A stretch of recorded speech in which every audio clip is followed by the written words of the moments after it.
please do click the subscribe button and the bell button beside it so you will be notified whenever I have a new video. So today, I'm gonna show you on how to use Bentonite clay mask.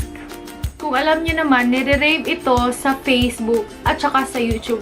But it's also known for aztec Indian healing clay mask na nabibili nyo sa healthy option. Kung i-compare nyo sa nabibili nyo na aztec Indian healing clay mask, so medyo mahal siya, may kamahalan. Pero ito, 50 grams for 55 pesos only. Partner with this Bragg Organic apple cider vinegar. Perfect na perfect combination siya, guys. Kasi apple cider vinegar helps to maintain or return the natural pH of our face. And this, meron siyang healing properties, guys. So, for acne, for pimples, and for the redness of your face, nawawala siya, guys.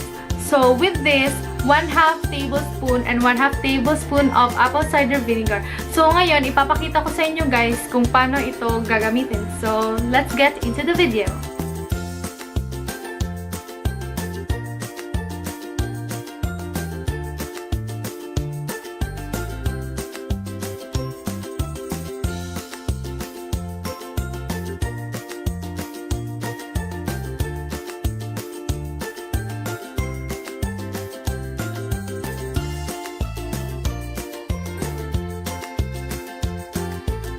So guys, nahalo na natin yung apple cider and yung bentonite clay mask. Bawal tayong gumamit ng metal spoon or metal bowl. Kailangan lang ng wooden spoon or plastic spoon at saka plastic na bowl.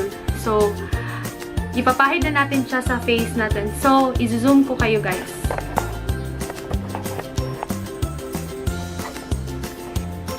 So, as you can see, wala akong nilagay sa face ko. Only lip tint and ang mascara lang ako. So, first, ilalagay natin siya sa cheeks.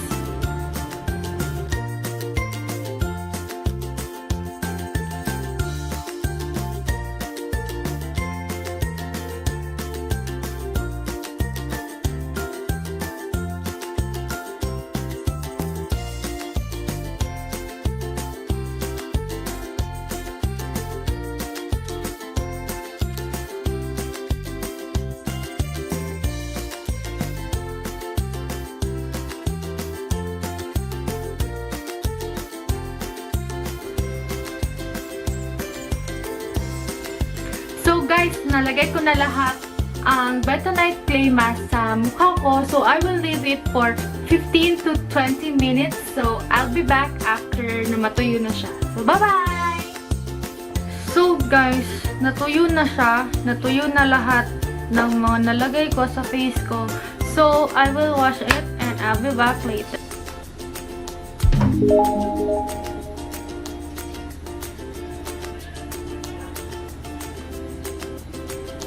So guys, ito na yung finished product. So, kung as you see, nagiging pinkish na yung face ko kasi after na ma-wash mo yung bentonite clay is magkakaroon ka ng red marks, pero mawawala din siya after 5 minutes. So, huwag kayong mag-alala, guys, kasi normal lang yan after na ma-wash mo na yung bentonite clay mask because it sucks the impurities and the toxins outside from your face. So, i-zoom in ko kayo, guys, para makita nyo ang effect.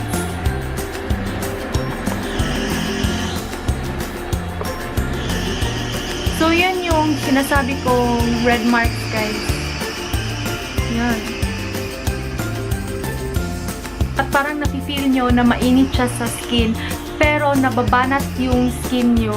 So, feel nyo na fresh yung skin nyo after this mask.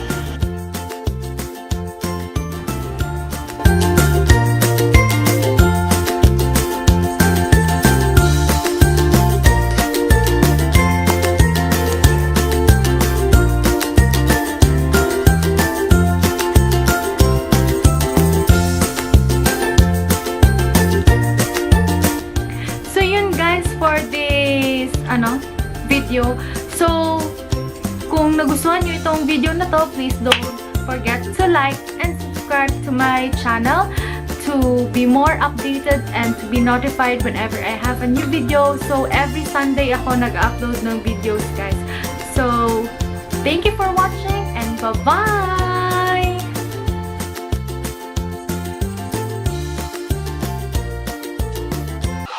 Photograph with no t-shirt.